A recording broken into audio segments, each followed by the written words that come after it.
नमस्कार दोस्तों, SRH कहानियाँ में आप सभी का स्वागत है। आज हम योगिनी एकादशी व्रत कथा का पाठ करेंगे। धर्मराज युधिष्ठिर कहने लगे कि भगवान, मैंने ज्येष्ठ शुक्ल एकादशी के व्रत का महत्व सुना। अब कृपया आषाढ़ कृष्ण एकादशी की कथा सुनाइए। इसका नाम क्या है, महात्म्य क्या है, यह भी बताइए। श्री कृष्ण कहने लगे कि हे राजन, आषाढ़ कृष्ण एकादशी का नाम योगिनी है। इसके व्रत से समस्त पाप नष्ट हो जाते हैं। यह इस लोक में भोग और परलोक में मुक्ति देने वाली है। यह तीनों लोकों में प्रसिद्ध है। मैं तुमसे पुराणों में वर्णन की हुई कथा कहता हूँ, ध्यानपूर्वक सुनो।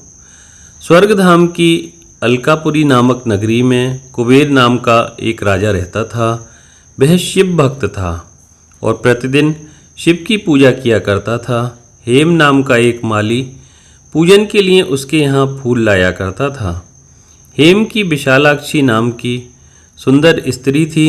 एक दिन वह मानसरोवर से पुष्प तो ले आया, लेकिन कामासक्त होने के कारण वह अपनी स्त्री से हास्य विनोद तथा रमण करने लगा।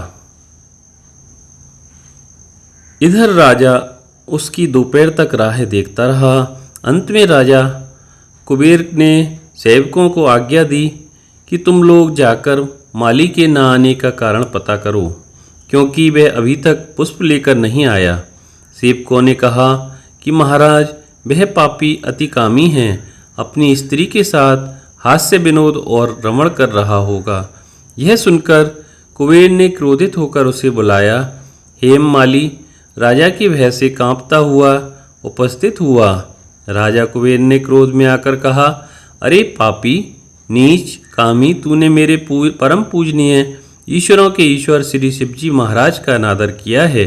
इसलिए मैं तुझे शाप देता हूँ कि तू स्त्री का वियोग सहेगा और मृत्युलोक में जाकर कोढ़ी होगा।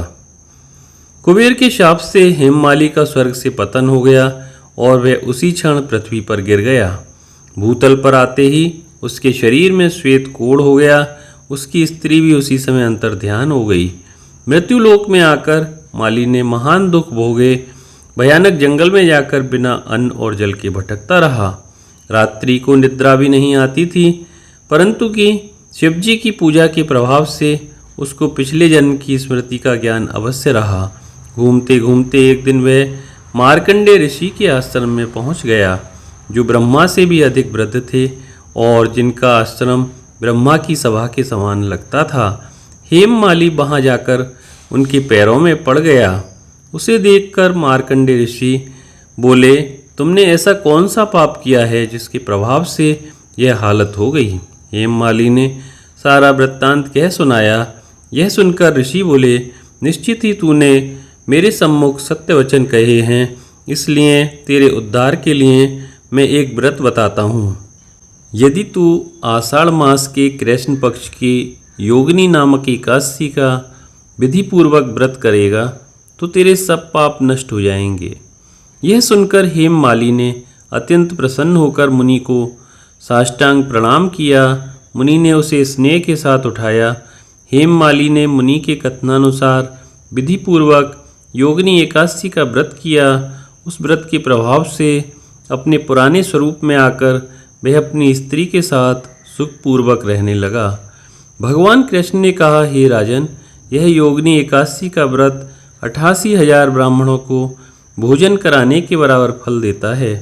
इसके व्रत से समस्त पाप दूर हो जाते हैं और अंत में स्वर्ग प्राप्त होता है। बोलो विष्णु भगवान की जय।